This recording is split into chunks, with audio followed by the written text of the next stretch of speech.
This is the VOA Special English Health Report. Delegates from around the world are meeting this week in Uruguay to consider new ways to control tobacco. A World Health Organization treaty called the Framework Convention on Tobacco Control took effect 5 years ago. More than 170 governments have signed it. The treaty requires a number of efforts, like raising tobacco prices, restricting advertising, and banning sales to children.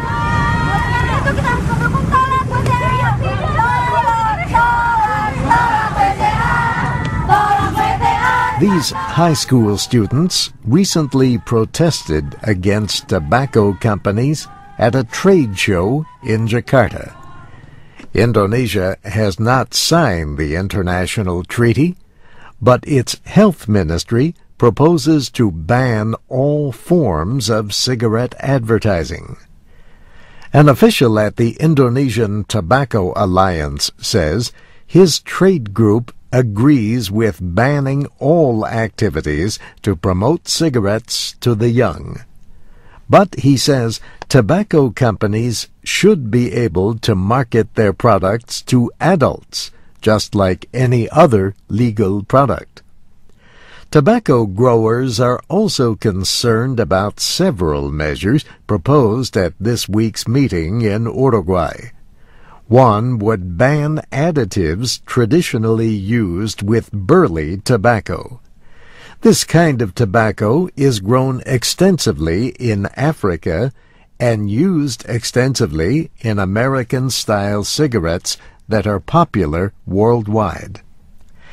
Anti-smoking groups say the proposal is aimed against flavorings like chocolate, licorice, and sugar. The director of the Tanzania Tobacco Control Forum points out that several American brands still use burley tobacco, but without additives. But economists at NKC, a South African research group, say the guidelines would affect the lives of millions of Africans who depend on tobacco farming.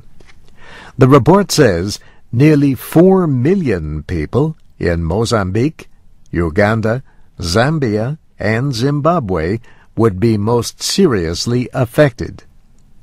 Since June, the United States has banned cigarette companies from using misleading terms like light, mild, and low tar. Last week, federal health officials announced new actions to control tobacco.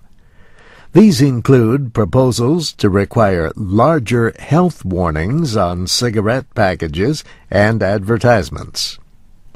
Officials also want to require new graphic health warnings within 2 years. Proposals include a picture of a woman blowing smoke in a baby's face and an image of diseased lungs next to healthy lungs. You can find a link to all of the proposed images at voaspecialenglish.com. And that's the VOA Special English Health Report. I'm Steve Ember.